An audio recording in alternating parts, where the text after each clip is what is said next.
Bueno, muchas gracias a todos por conectarse. Bienvenidos a esta tercera edición de Algo Nuevo, Algo Viejo, Algo Prestado. Este ciclo de charlas que estamos haciendo desde la red INSEX con el fin de fortalecer eso que fue uno de los objetivos por el cual empezamos a juntarnos, que era armar red, ¿no? Y en esta idea de armar red, ir conociéndonos, reconociendo nuestro trabajo, qué cosas venimos haciendo, desde qué perspectivas y demás. Así que bueno, estamos muy felices de contar con esta tercera edición en la cual nuestro queridísimo Manu Ribeiro, ahí después seguramente lo presente, nos va a deleitar con algo prestado. Hasta ahora fue siempre algo nuevo, así que bueno, Manu viene con algo prestado.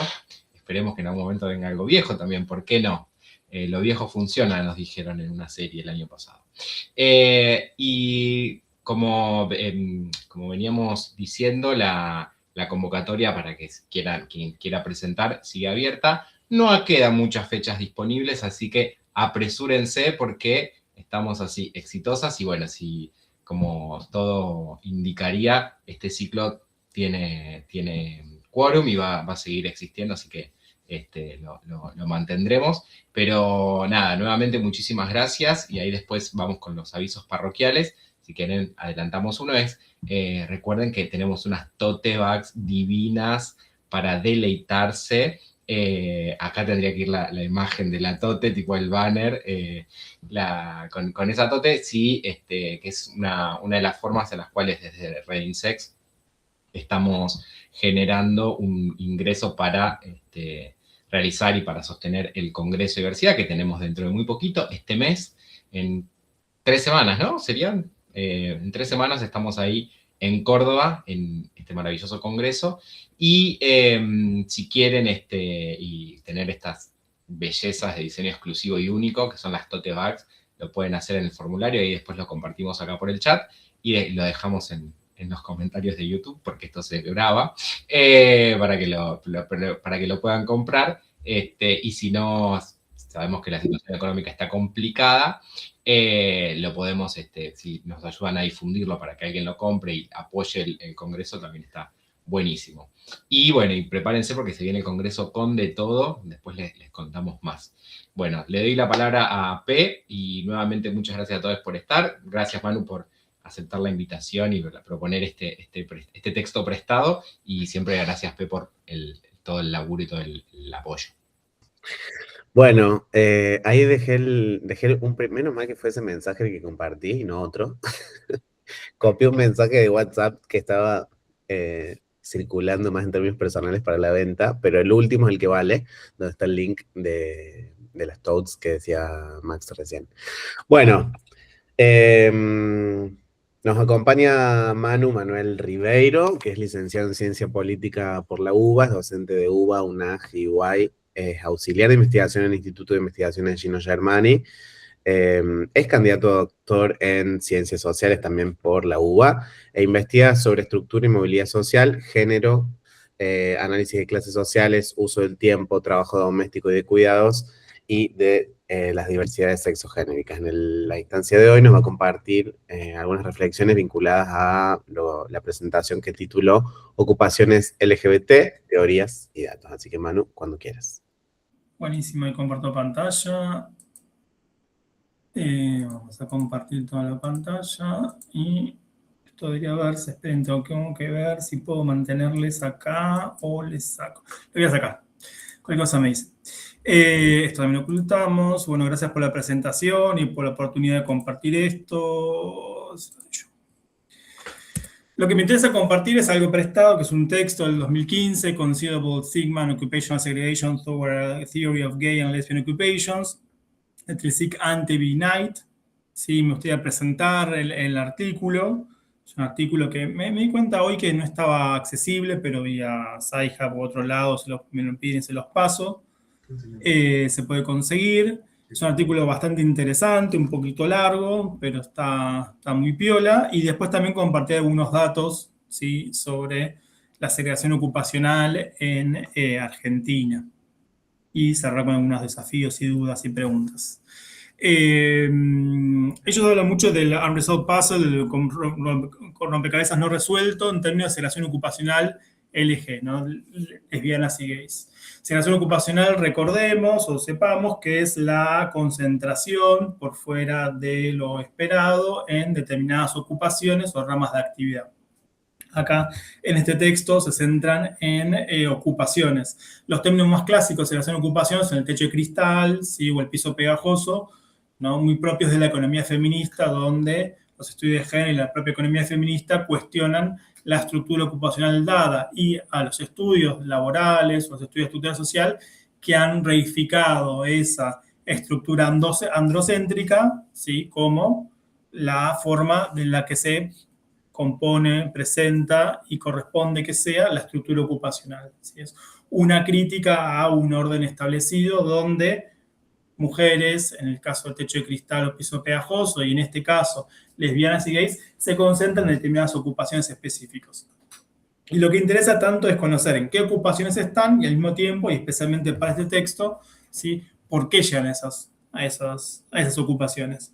Y lo que hacen los autores, que lo plantean así muy directamente, es poner a prueba la hipótesis de que la gestión del estigma ocultable, no el título concealable stigma, ¿sí? O sea, la gestión del estigma de ser gay o lesbiana, ¿sí? Nos lleva a preferir ocupaciones, por un lado, con alto grado de independencia en las tareas, que vamos a desarrollarlo, y o alto grado de percepción o perceptiveness, social perceptiveness, o sea, estar sensible al entorno.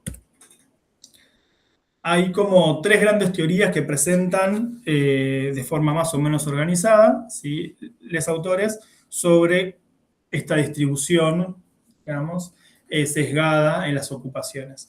La primera es la más habitual y más vieja también, lo retrotraen a Havelock Ellis, digamos, ¿no? O sea, los orígenes de los estudios de sexualidad. Ella se identificaba que lesbianas o gays o homosexuales se concentran en determinadas ocupaciones, y la razón que se brindaba era una razón más bien culturalista, ¿no? Hay algo en lo gay que busca otros varones, entonces el contacto físico, entonces se hacen médicos, ¿no? Las lesbianas buscan ser más masculinas, entonces una idea más de la casuística, digamos, ¿no? En conjunto de ocupaciones sin mucha teoría, sin mucha capacidad de poder dar cuenta de por qué esas son esas ocupaciones y no otras. Ya después más, digamos, cuando empiezan a surgir a partir de los censos nacionales y la identificación de las parejas del mismo sexo en los censos nacionales, si pensemos la ronda del 2000, la ronda del 2010, la ronda del 2020, los censos nacionales, ¿bien? Que se puede tener como gran cantidad de datos para empezar a analizar de forma estadística estas distribuciones. Y hay unas primeras hipótesis que surgen, es la de la contratipificación o sex typing, dicen, contratipificación genérica, lo traduje como la segregación ocupacional de lesbianas y gays es el espejo inverso de la segregación ocupacional de varones. Entonces, si las mujeres heterosexuales se concentran en la educación y la salud, los gays también lo van a hacer. ¿Sí? Si los varones heterosexuales se concentran en, no sé, el transporte y la industria y producción manufacturera, las lesbianas también se van a concentrar ahí. Bien, entonces, como se adoptan, digamos, ¿no? O sea, nos presentamos en ocupaciones propias del género opuesto, con esta idea del género, ¿no? Muy fuerte, y está el texto clásico también de Blum, Compton y Poston, que trabaja con el censo de Green.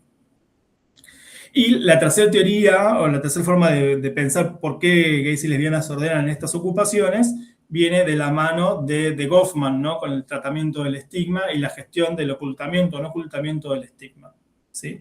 Partiendo con esta idea de, también ya medio clásica, ¿no? De que gays y lesbianas en nuestra adolescencia nos enfrentamos a un desafío en la socialización y digamos, en el desarrollo de nuestra sexualidad. Eso, ¿no? se introyecta como un estigma, o se presenta como un estigma, como algo, digamos, valorado negativamente, con lo cual tenemos que aprender a lidiar, y eso nos da, digamos, determinadas habilidades o nos da determinadas características que en el mercado del trabajo, ¿no? Se presentan de dos formas. Por un lado, buscamos tareas donde no tengamos jefes ni compañeros, ¿sí? No necesariamente son tareas que tengan que ver con el proceso de trabajo. No quiere decir que necesariamente nos vayamos a hacer cuenta propia, por ejemplo, ¿no? o que estemos aislados en el proceso de trabajo. Pero sí, digamos que la tarea, por ejemplo, ven el ejemplo de un call center. En el call center, digamos, no está al lado de compañeros y por ahí con jefes, pero una tarea bastante independiente a la hora de realizarla, ¿no? Con esta idea más, digamos, independencia relativa de jefes y de compañeros, por un lado. Y por el lado de la social perceptiveness, tiene que ver con esta idea de poder anticipar necesidades, reacciones, escenarios, ¿no? Que nos han entrenado con lidiando justamente con nuestro estigma y nuestra sexualidad mal valorada, mal ponderada o discriminada, ¿no? Y esto lo vinculan más los autores hacia los usuarios, a los clientes, los pacientes, los estudiantes, ¿no? Esta gestión del estigma nos ha entrenado en poder anticipar, prever, pensar, ordenar escenarios posibles, ¿no? De reacción, y eso nos hace como más sensibles a las necesidades de pacientes, clientes, estudiantes. Bien, entonces tenemos estas tres teorías, digamos, la primera que es casi no es una teoría, pero es más una casuística, recapitulo, ¿no? Como estas ocupaciones, ¿no? Bueno, gays, peluqueros, no sé, tortas, camioneras, esa idea, digamos, ¿no? Por otro lado, ya más estructurada como una teoría y con cierta evidencia empírica, esta idea de, bueno, ¿no? El espejo, ¿no? Gays en ocupaciones de mujeres heterosexuales, lesbianas en ocupaciones de mujeres heterosexuales, ¿bien? Y lo que viene a sumar, ¿no? Los autores como el aporte original, esta idea de, bueno, vinculemos, ¿no? La identidad o o la discriminación en torno a la orientación sexual con los mecanismos del mercado de trabajo. Si voy muy rápido, por favor, o después lo recapitulamos en las preguntas. Tiendo a correr. Tienen tres fuentes de datos que son impresionantes y que aquí no tenemos. Una es la American Community Survey, ¿sí? Que es una muestra aleatoria del 3% de la población total de Estados Unidos, son millones de casos, y ahí lo que van a hacer es buscar parejas convivientes del mismo sexo. Entonces, donde muchas veces ellos estén hablando de gays y lesbianas, en realidad van a estar hablando de varones conviviendo con varones y mujeres conviviendo con mujeres, estén casados o no estén casados. ¿Sí? Entonces dicen, bueno, eso tiene un problema, efectivamente, porque ¿qué pasa con gente que está soltera? ¿Sí? Y con otra serie de situaciones, y también con bisexuales. Entonces, de ahí suman la US National Study of Adolescent Health, ¿no? Que es una encuesta longitudinal que sigue a adolescentes. Creo que los agarra más de niños y después los va siguiendo, ¿no? Con unas ondas, con mediciones creo cada 4 o 5 años. Toman la cuarta onda, que son donde las personas tienen entre 26 y 31 años. Bien, y ahí sí ya pueden medir orientación sexual. Hay otras preguntas también, una pregunta de atracción, y no me acuerdo otra pregunta más, pero toman la pregunta de, bueno, qué tan, si tú pensás que sos heterosexual, o bisexual o 100% homosexual. Si quedan con 100% homosexual, ¿no? O bastante homosexual, como para tomar la orientación sexual. Esto por el lado de las personas y las identidades. Por el lado de las ocupaciones, que también están registradas en las dos entrevistas, lo que van a buscar la información para poder caracterizar a las ocupaciones como de independencia de las tareas o de percepción social, ¿bien? Lo sacan del Occupational Informational Network, que es una base de datos que va actualizando información de hasta 923 ocupaciones. O sea, para 923 ocupaciones tienen, ¿no? A partir de un relevamiento continuo, información de una cantidad de ítems. Ellos toman 2 ítems, ¿no? Para ver la independencia y de las tareas y la percepción social. Bien. Entonces hacen, por un lado, modelos en base a las ocupaciones, ¿sí? Modelos de regresión logística, donde ellos van a ver qué proporción de gays hay en esa ocupación, ¿sí? Qué proporción de lesbianas hay en esa ocupación. ¿Bien? Y después, con las personas, vinculando siempre, digamos, asignando la información de las ocupaciones que sacan del Occupational Information Network, ¿bien? A las ocupaciones registradas en estas dos encuestas, ¿no? La American Community Survey y la US National Longitudinal Study of Adolescent Health. Ahí hay unos problemas de códigos, pero sin mayor dificultad pueden hacer esa conversión.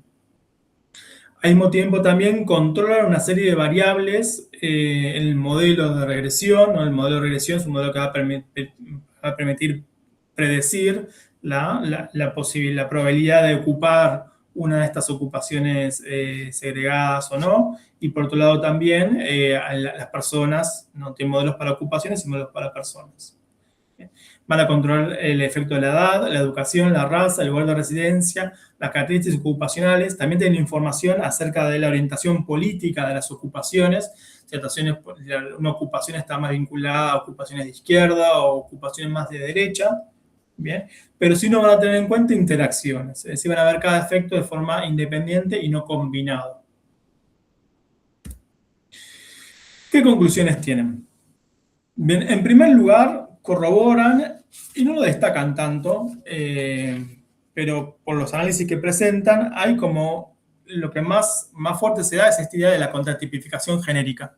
¿Sí? O sea, lo que más ayuda a predecir la ocupación es el género de la ocupación. Hay un montón de discusión que plantean los autores también, digamos, ¿no? Que este modelo de la contratipificación genérica es un modelo que no termina de dar cuenta de las particularidades, ¿no? Entonces dicen, bueno, podemos tener a gays no sé, en salud, ¿no? O en educación, que son ocupaciones típicamente femeninas, o donde la segregación ocupacional no hace que haya más mujeres heterosis, o a lesbianas en ocupaciones que son más clásicas de, no sé, construcción, así. Pero hay un conjunto de ocupaciones, ¿no? Que nos termina de dar cuenta, como por ejemplo trabajo social, por ejemplo psicología, por ejemplo software, ¿no? Entonces ellos dicen, para eso nos rinde y nos sirve, y efectivamente termina demostrando que es significativo, no tanto la social perceptiveness como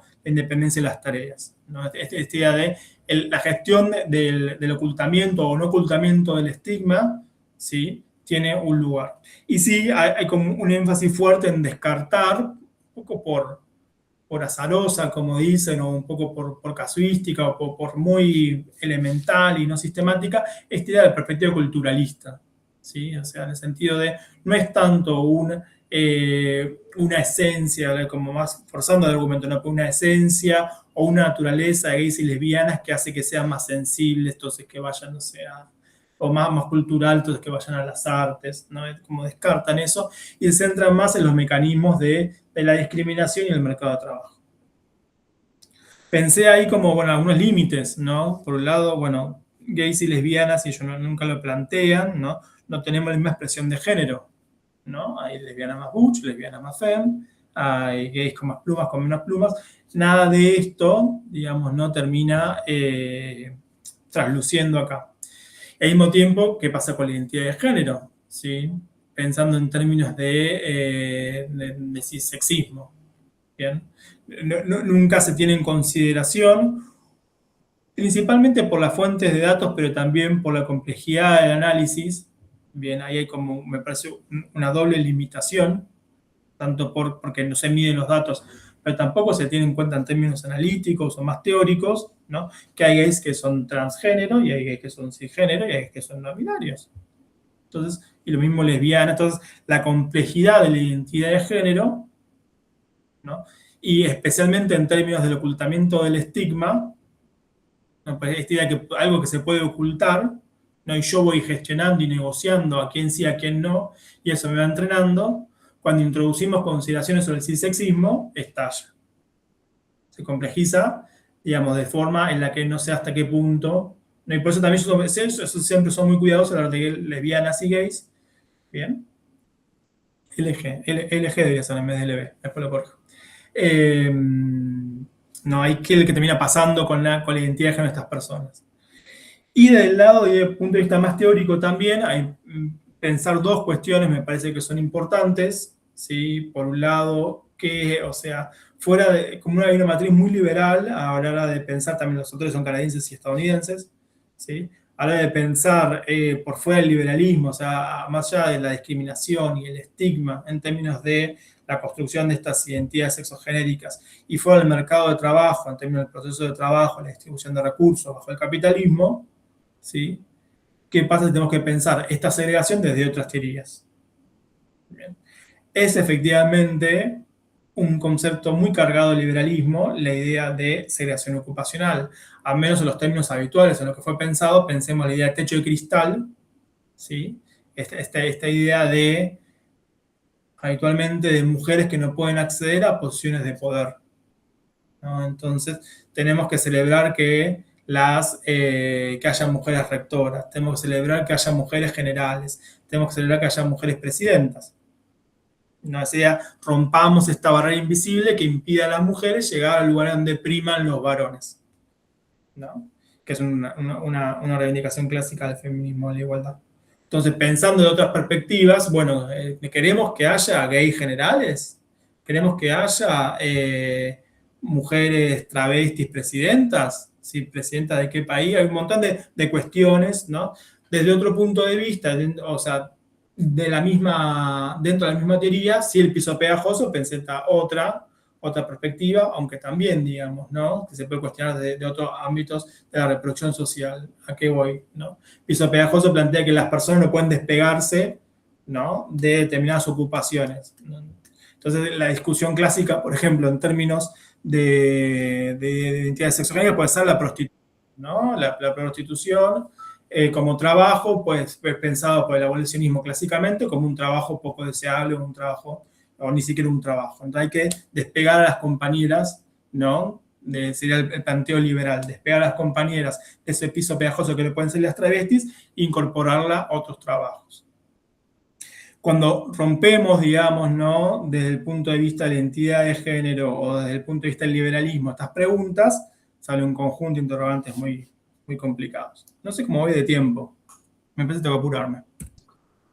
Estás bien. Fantástico.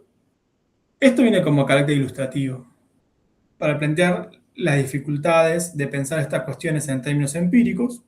Aparte de lo que vimos recién en términos teóricos, también se pone un poco complejo y pastoso, ¿sí? Y también para valorar el esfuerzo de fuentes que hacen los autores. ¿Sí? Esto es un cuadro que surge del censo 2010 de Argentina, de una ponencia mía del 2018. Censo 2010 es el primer censo en Argentina y a partir del 2010, la sanción de matrimonio igualitario, se levanta una pauta de consistencia que decía que no podía haber pareja del mismo sexo en las estadísticas oficiales. Entonces, frente a una pareja del mismo sexo, ¿qué hacía? Se cambiaba el sexo de unos integrantes. Se encontraba una pareja de dos varones, uno le íbamos a poner que es una mujer. Bien, al levantar esta pauta de consistencia, se habilitó justamente, y eso fue una victoria, un triunfo, un avance en el censo del 2010, poder registrar parejas del mismo sexo. ¿Sí? ¿Qué es lo que pasa? No tenemos tradición en Argentina de controlar, ni en el mundo tampoco, ¿no?, de controlar la calidad del registro del sexo. Entonces, por ejemplo, en muchos censos nacionales de otros países, si hay una pareja del mismo sexo, hace una repregunta, ¿no? Porque es tan poco prevalente en términos estadísticos las parejas del mismo sexo que muchas veces te come el error de carga de un dedo mal metido, algo que vimos con Maxi en su momento también cuando trabajamos con la encuesta permanente de hogares buscando parejas del mismo sexo. De todas formas, ¿qué es lo que vemos acá? Vemos lo que está en rosita y en azul, digamos, ¿no?, esta idea de la contratipificación, ¿no? Varones en parejas homosexuales que están en salud, educación, sanidad, gestión administrativa, bien, otros servicios varios, tareas donde suele haber muchas más mujeres y menos varones heterosexuales o varones en pareja heterosexual. En celeste, lo contrario. ¿Sí? Mujeres en pareja homosexual, en transporte, en servicio de seguridad estatal, en construcción, producción. Después tenemos otros donde tenemos ambos, ¿sí?, por sobre las heterosexuales. Por ejemplo, software u otros servicios sociales básicos. Entonces, acá, digamos, ¿no?, y un poco también inspirado en este texto, pero algo que se empieza a ver con los datos, que tenemos elementos de las dos cuestiones, ¿sí? Tenemos elementos donde nos van para la contratipificación y elementos que van para una pauta diferencial de varones, para no comprar, digamos, y dar por válida la teoría del estigma, de la gestión del estigma, ¿no? Pero sí, digamos, donde tanto varones como mujeres en pareja homosexual, en convivencia homosexual, o como dicen Tilsic, Antevy Knight, gays y lesbianas, ¿sí?, se separan, ¿no?, de ambas posiciones. Consenso, diversidad, sí, era un poco el problema que teníamos, desafío de las fuentes secundarias, nos está costando mucho, ¿no?, tener información en la encuesta permanente de hogares, en el Censo Nacional de Información. Pensemos que esto es antes del Censo Nacional 2022. tener información de la diversidad sexogenérica, y ahí surge la relevancia o el propósito del censo de diversidad, en un trabajo que hicimos con Daniela Borro, Tamara Companeci y Azul Ferreira, que presentamos en la Jornada de Sociología del 2023, que veíamos la segregación ocupacional, ¿no? Comparando varones con mujeres, perdón, comparando las identidades sexogenéricas, que es la primera parte, ¿no? Después con la encuesta total, la encuesta permanente de hogares total urbano, y ahí sí tenemos varones y mujeres, así como grandes categorías. Y también por las características de censo y diversidad, que es una encuesta bastante que respondió que como pasa en estas encuestas autoadministradas a la diversidad, ¿no? La gente tiene mayor tasa de ocupación, mayor nivel educativo, eso es ser gente más joven y urbana. Entonces dijimos, controlemos esto, ¿no? Entonces, tanto para la EPH como para censo y diversidad, ¿no? En este caso nos quedamos con personas ocupadas, todos tienen ocupación en el momento de responder la encuesta, de 25 a 59 años, con estudios superiores completos. Entonces, ahí, ¿qué es lo que terminamos de ver? ¿Sí? Se hace un ajuste, digamos, importante a los dos relevamientos. Fíjense que la base de... Bueno, están tocando el timbre. La base de trans, feminidades, travestis, mujeres trans y transmasculinidades, varones trans, son muy pocos casos, ¿no? Son 75 casos y 56 casos. Tiene que ver también con una dificultad de poder acceder a los estudios superiores completos. Pero es una base digna, digamos, ¿no? No tengo manteca para tirar el techo, pero se puede sacar algún porcentaje. ¿Qué es lo que usamos? También pautas de ubicación diferencial. Pensemos, gente ocupada, un nivel etario amplio, pero algo acotado, digamos, gente en edades centrales de iniciación al mercado de trabajo y estudio superior completo. ¿Qué vemos? Profesionales, gays y lesbianas, pero también otras identidades y mujeres bisexuales sobresalen. Si hay una inserción ahí profesional, ¿no? Que al mismo estudio superior completo, gays y lesbianas adquieren más. Puede ser algo de la muestra, habría que chequear con otras fuentes. Si hay otras fuentes que se pueden ver, está la encuesta anual de hogares de la Ciudad de Buenos Aires, tenemos ahora también el censo 2022 para ver las parejas de mismo sexo en ese censo, pero hay un corrimiento, digamos, pensemos que el 53% de las mujeres de la Argentina urbana tienen una posición profesional, ¿no? Frente al 66% de gays, 64%. Por otro lado, transmasculinidades, 9%, ¿no? De transmasculinidades con estudio superior completo tienen una ocupación elemental, una ocupación no calificada, diríamos, en Argentina, ¿sí? Que sobresale frente al resto. Bien. Y también sumando, digamos, las ocupaciones manuales, que serían trabajadores calificados, artesanos y operarios con ocupaciones elementales, tenemos al 13% de transmasculinidades, al 9% de varones, así varones en general, sin distinción del total urbano. Ven, pero fíjense, 1% de varones bisexuales, 3% de gays, 1% de lesbianas, o sea, es poco, ¿no? Entonces ahí hay también un corrimiento, ¿no? También que podemos pensar ya en términos más verticales, ¿no? Con la idea de la segregación ocupacional vertical, en el techo de cristal, el piso pegajoso. Bueno, acá hay algo, efectivamente, donde transmasculinidades, ¿no? Tiene un límite. Y por otro lado, también en cuanto a las posiciones técnicas, ¿no? De nuevo, ¿no? Varones, transmasculinidades, solo el 43%, una profesión o una iniciación ocupacional profesional, ¿no? Y se destacan en los técnicos, o sea, las personas, ¿no? Los varones trans y transmasculinidades, ahí hay como un techo técnico, bien, no tanto así para transfeminidades, y las transfeminidades sí se concentran, a diferencia del resto de las ocupaciones, en lo que es el apoyo administrativo junto con otras identidades, con el MAS, y también con los trabajos de servicios y el comercio, donde también está el trabajo sexual, pero no solamente. Como para tener una idea de qué pasa en Argentina, unos datos, y la dificultad de trabajar con estas fuentes. El artículo se lo recomiendo, me parece que es una gran lección de ciencias sociales, en el sentido de plantear una teoría, justificarla teóricamente y hacer un esfuerzo por por contrastarla empíricamente, digamos, como un ejemplo de popperianismo moderno, y en ese sentido. Bien. Y hay algunos desafíos o dudas, digamos, ¿no? que surgen, que me parece que los autores lo salvan bastante bien con sus limitaciones. Por un lado, esta idea de trabajar con las dos bibliotecas, ¿sí? Con la biblioteca del mercado de trabajo y con la biblioteca de la diversidad sexogenérica. Esto para tomar para evitar el empirismo, el naturalismo de las categorías. ¿Sí? Cuando hablamos de gays, no es solamente gay que una persona dice gay y ya está, sino que hay toda una teoría social que debe dar cuenta, ¿no?, de cómo se construye esa categoría gay, de la forma que hay una teoría social que te da cuenta de cómo se construyen las ocupaciones, ¿no?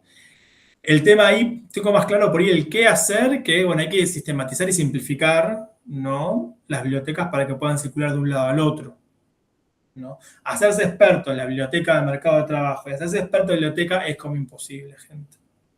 Sí, entonces, ¿no?, ahí el cómo sí surge más como duda. Hay que hacer equipos, hay que trabajar de forma interdisciplinaria. Me parece un desafío que tenemos de este cruce, digamos, de temas. De nuevo, con la idea de evitar el empirismo, ¿no?, con la idea de no desnaturalizar las categorías y poder interpretarlas de forma crítica por un lado y de forma teórica por otro lado. Al mismo tiempo, también es fundamental producir datos de calidad, y lo señalan los autores a terminar, datos cuantitativos, cualitativos, digamos, todo tipo de datos es bienvenido a estudiar la segregación ocupacional LGBT, bien, y a ello agregaría tanto fuentes primarias como secundarias. En Argentina ya tenemos un conjunto de fuentes, ¿no?, la encuesta nacional de hogares de la Ciudad de Buenos Aires, el censo 2010 y el censo 2022 especialmente, que es el primer censo en Argentina que mide la identidad de género, con todos los problemas que tiene, pero eso está ahí, ¿no? Y recordemos, un censo, no es una muestra, ¿bien? Y también el desafío de hacer fuentes primarias, ¿sí?, teniendo en cuenta, digamos, ya lo que está relevado para no duplicarse, pero también con un montón de preguntas que no quedan resueltas. Y por último, un gran interrogante, bueno, una vez que está sistematizado, tenemos los datos, ¿cómo esto se traduce en un cambio en la realidad, nuestra realidad laboral? Bueno, muchas gracias, y ese es el correo mío por cualquier contacto, cualquier duda. Bien, dejo de compartir. ¿Cómo dejo de compartir acá? Genial, Manu, muchísimas gracias por traernos esto prestado. No sé si quieren, abrimos la ronda de presentaciones, comentarios, si alguien quiere romper el hielo.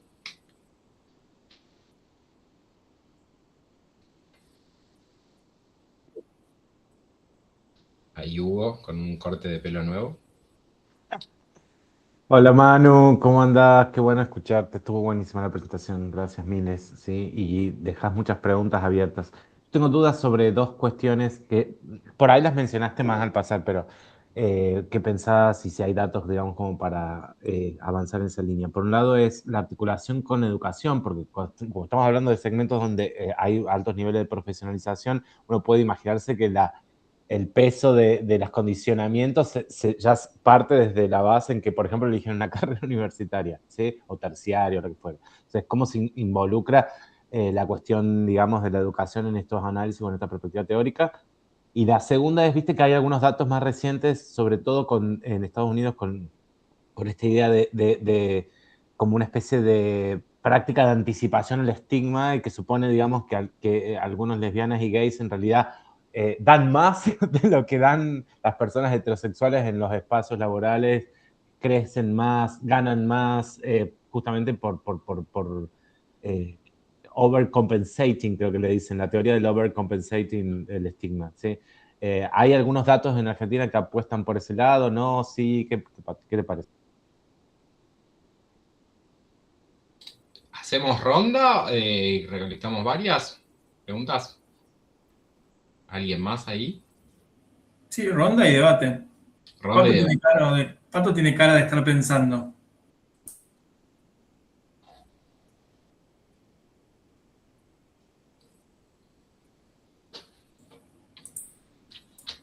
Pueden ser cosas no positivas, ¿sí? Pueden ser críticas, claramente. Como ciertos votos no positivos.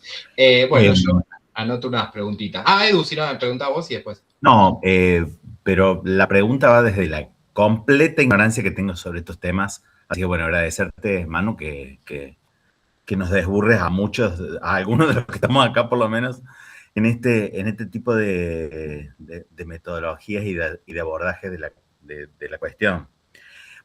Vos sabés que en varias, sobre todo en las plaquitas del inicio, digamos, me preguntaba cómo entraba en juego algo que creo que planteó Hugo también, si no lo entendí mal, en relación a lo que en un lenguaje así, para algunos viejos, que es el tema de la clase, digamos, en expectativas, porque, digamos, me da la impresión, sobre todo en una de las plaquitas donde hacían una enumeración de los aspectos que que no interactuaban, pero que se tenían en cuenta, aparecían todos y no aparecía esa variable. Entonces me preguntaba cómo juega eso, porque me da la impresión que por algo que creo que Hugo iba en esa línea, hay expectativas que tenemos por tener un determinado capital económico y un determinado capital simbólico que hace que, digamos,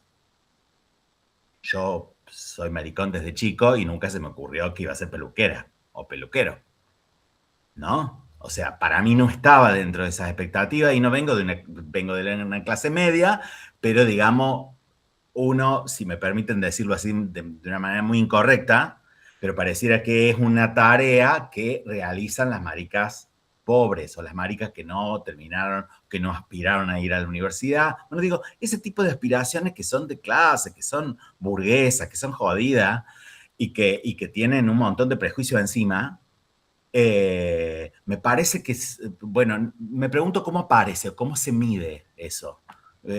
¿Hay algún registro de eso? Bueno, perdón por la pregunta brutal que hago, pero me quedé pensando en eso.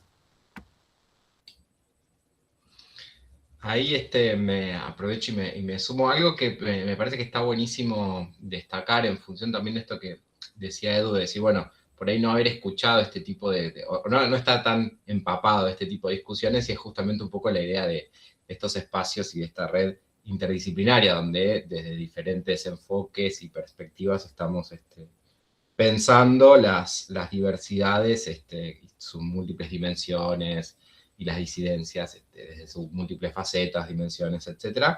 Hay algo que me parece que está buenísimo, digo, con respecto a esa pregunta que decía Manu del cómo. Yo creo que sí, que hay que armar equipos interdisciplinarios. Hay algo que me parece que es medio una constante, que puede estar bueno como para pensar y reflexionar, que es ese intento de encontrar agujas en pajares, ¿no? Pero fuera de broma, como que hay algo de haber ido a buscar en las estadísticas, en fuentes secundarias, cómo aparece lo gay y lo lesbiano a partir de las parejas del mismo sexo, hogares que conviven, que también en otro tipo de trabajos, más con archivos y demás, hay algo de esa línea, de ir a buscar esos casos, lo charlaba una vez con Andrés Mendieta con el tema de las fallas, o sea, como esos casos que salieron a la luz por alguna condena, en el caso de varones trans en la historia, y era justamente, bueno, esa falla la que nos permitió acceder a esa cuestión, ¿no? Entonces, en ese sentido, me parece que también está bueno pensar una especie de continuidad, no solamente en el ir a buscar ahí esas agujas en pajares, sino también en ver qué aparecen en esos encuentros y cómo podemos aprender ahí. Bueno, ese es un paréntesis que hacía. El otro comentario que me anoté tenía que ver con esta idea del ascensor de la diversidad, ¿no? Como que hay algo que es como, tipo, la educación, y parece que todo se va para arriba, esa cuestión más vertical, que muchas veces lo hemos discutido a partir de los datos de censo de diversidad, y que está podemos hacer una cuestión más provocadora, de decir, bueno, la educación universitaria o la educación superior te diversifica, te emputece, ¿no? Que podría ser una provocación, pero que en ese sentido me lleva a una pregunta que tiene que ver con el tema de la circulación política de los datos, ¿no? Y de los números, como cuando pensamos en números, en construcción de datos, cómo circulan políticamente, el potencial que tienen, los riesgos que tienen. Hace poco Hugo me compartió Hugo por ahí me comparte muchas cosas, una convocatoria era para pensar en términos estadísticos, no sé si todavía está abierta, así que después podemos ver, pero que tenía que ver con esa reflexión sobre la circulación de los datos, y a mí me hizo acordar algo que conversábamos una vez con Isabel Bassen en tema de la edad, ¿no? De los 35 como la expectativa de vida, cuál fue el potencial político de la construcción de ese dato estadístico, y las limitaciones y los problemas que eventualmente pueda tener. Y la otra cosa que pensaba con respecto a estas propuestas, y que iba un poco también en lo que trajo Hugo con esta cuestión de la anticipación del estigma y demás, es qué lugar hay en estas propuestas para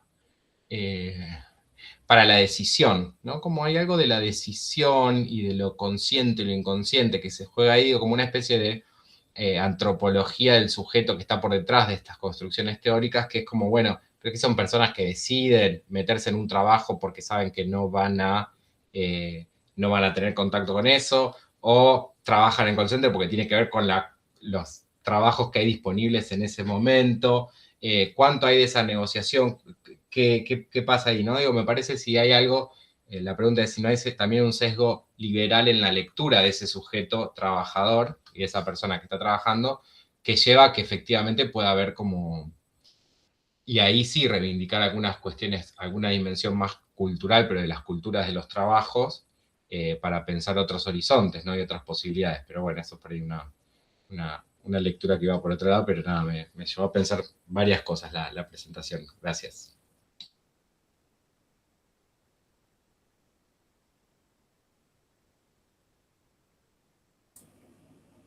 Respondo y pasamos la ronda. Hay todo, voy a intentar articular algunas cosas y otras no tanto. Es una foto, digamos, ¿no? Claramente de un momento, cómo llegaron las personas y en qué contexto llegaron las personas es muy relevante. Son datos 2008-2010. Entonces se plantea en un momento, no, bueno, ¿qué va a pasar cuando se desestigmaticen estas identidades? No, probablemente esto se empiece a disolver estas pautas de segregación, ¿no? Pensando que durante un momento eso fue así, al mismo tiempo, estando en el 2026, sabemos que no hay un camino lineal, digamos, ¿no? Donde estamos yendo a una sociedad de mayor apertura, mayor aceptación, mayor integración, mayor asimilación, ¿sí? Con gays y lesbianas, y ni hablar ya con el mundo trans, o sea, el cisexismo, digamos, acá no aparece y eso me parece algo muy importante.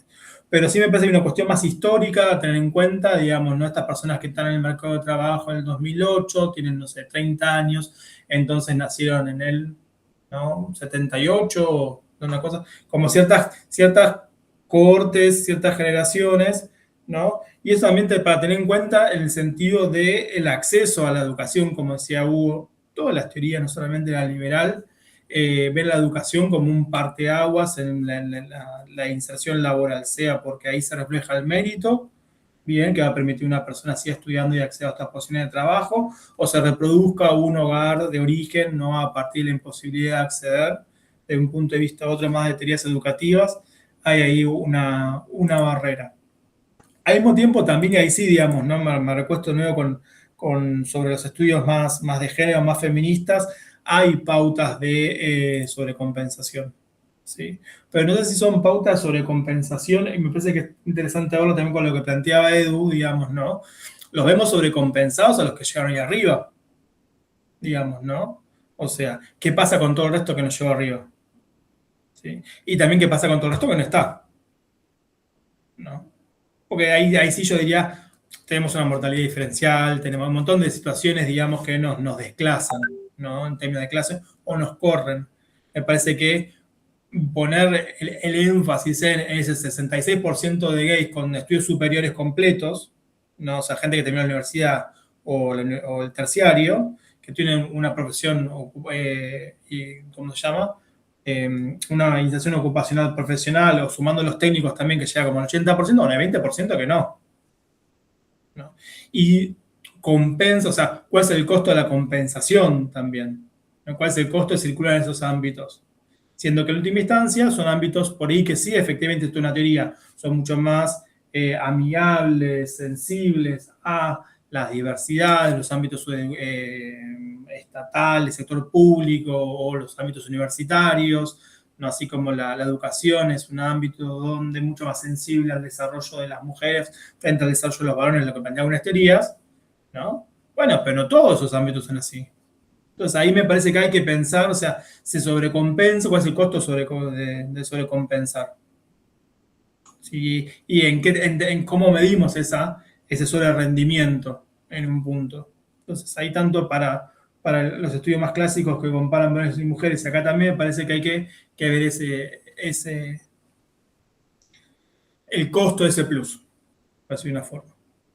En términos, y también un poco en términos de clase social, ahí me parece que está bueno, ¿no? Lo que plantea Edu, que se puede pensar como trayectoria laboral, trayectoria de clase.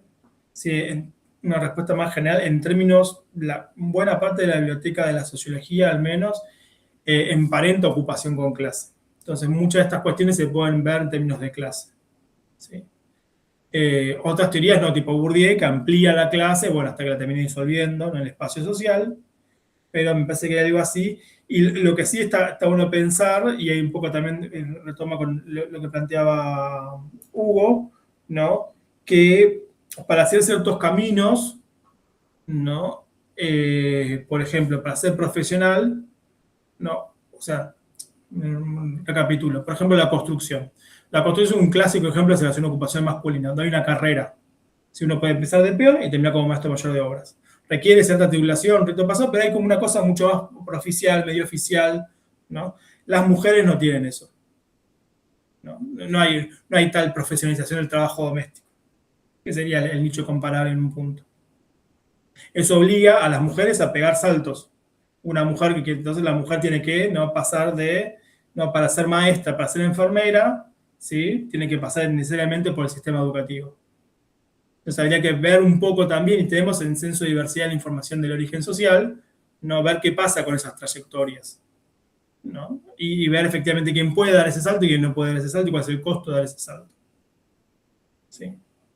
Algo clásico también se estudia segregación. Mientras más segregada está una rama, por ejemplo, las mujeres han entrado a la salud, que es una rama típicamente masculina, a la par que la salud se fue precarizando. ¿Sí? Entonces también dice, nosotros entramos a ser todos docentes universitarios en un momento donde los salarios están reventados. Entonces, ojo ahí, digamos, también ver cómo van cambiando, ¿no? las posiciones. Me parece que hay algo ahí de lo temporal, de lo histórico a tener en cuenta. Y cómo estos caminos que están pensados para varones y para mujeres se pueden, un poco lo que planteaba Edu, digamos, ¿no? El destino de la peluquera, ¿sí? La marica peluquera, es un destino de ascenso social por ahí para algunos, para otros no. Entonces habría que tener en cuenta los orígenes sociales y las trayectorias. Me hizo acordar mucho lo de Skex, un texto de Skex donde ve, digamos, ¿no? Que cómo ser una persona de clase media respetable y cómo ser una mujer de clase trabajadora respetable y cómo se jugaba esa construcción de la clase social.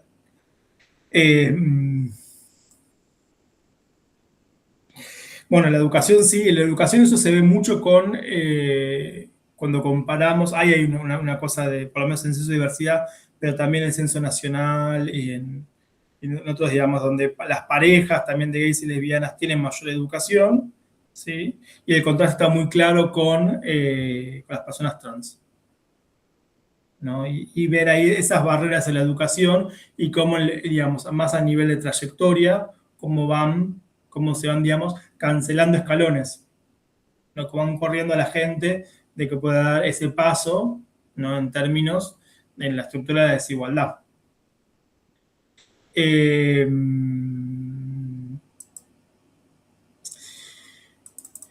Comparto lo que planteaba Maxi, lo de la agencia. Para mí hay una cosa como muy, digamos, leyendo el texto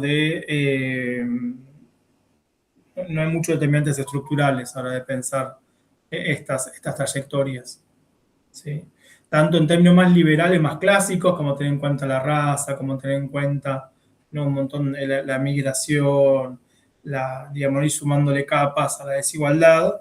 Y pensando por ahí, yo siempre trabajo mucho con el debate entre Fraser y Butler, ¿no? Sobre cómo incorporar la diversidad sociogenérica a los estudios de desigualdad, donde Fraser tiene un abordaje liberal, progresista, pero liberal, y Butler dice, no, mira, feminismo socialista, materialismo, pensar desde otro punto de vista la sexualidad, ¿no? ¿Qué implicancias puede tener para pensar el acceso al mercado de trabajo o a la desigualdad de clase social, como planteaba Edu, digamos, desde otro punto de vista, digamos, ¿no? Esto también puede ser abordado de otras perspectivas teóricas, siempre es un desafío, ¿sí? También son marcos teóricos mucho más complicados. El mismo Bourdieu en un momento es inmanejable, por eso Bourdieu mismo se corre la clase social, ahí sí me parece que hay un desafío por sistematizar, tanto desde el punto de vista de la biblioteca de estructura social, con la biblioteca de las identidades sexogenéticas. Bueno, ¿qué es ser gay? ¿Qué es ser trans? No, ¿por dónde pasa lo específico de lo trans? No, ¿por dónde pasa lo específico de la clase social? Para poder hacer estos diálogos un poco más fructíferos y también más específicos. Es un desafío, no está resuelto.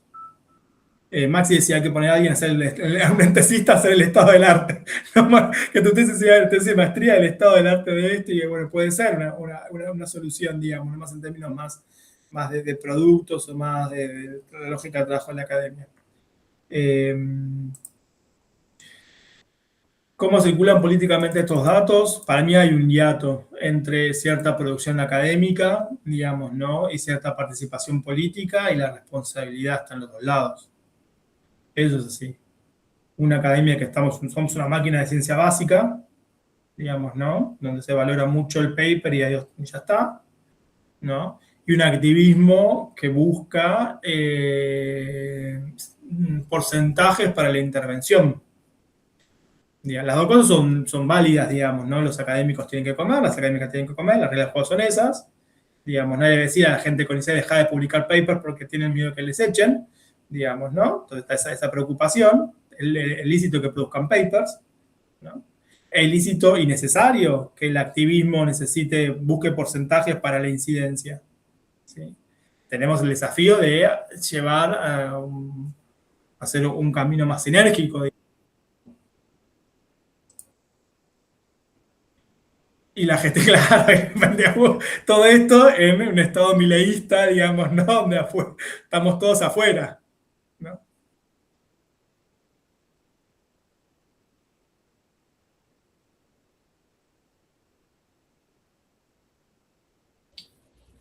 Terminó muy esperanzadora la cosa. Ahí, sumando lo que dice Manu, si en algún momento necesitan temas de tesis, ahí les encontramos. No piensen que todo es liberal y tienen que crearlos por ustedes mismas, sino puede haber un equipo, trabajo en equipo y llegar a mejores puertos. Bueno, no sé si alguien más tiene algún comentario. Nuevamente, Manu, gracias por traer este texto, este prestado, que está bueno también volver a esas fuentes que nos invitan a pensar, que nos hacen pensar desde otro lugar, porque a veces caemos en cierta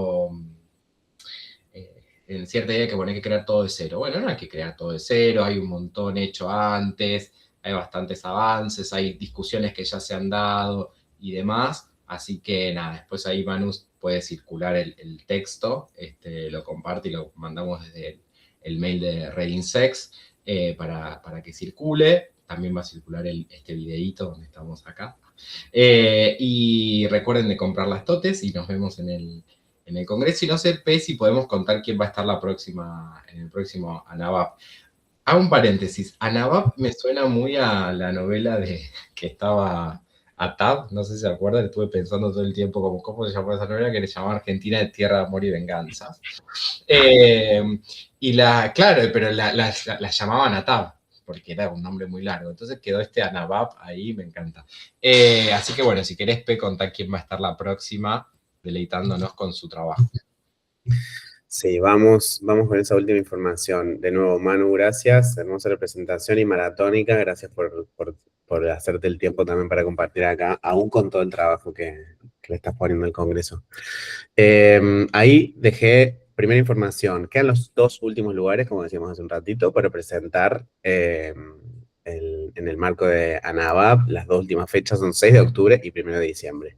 Nos vemos el primer martes de cada mes, hasta diciembre inclusive, y la próxima presentación va a estar a cargo de nuestra querida Mati Soich, que está por ahí.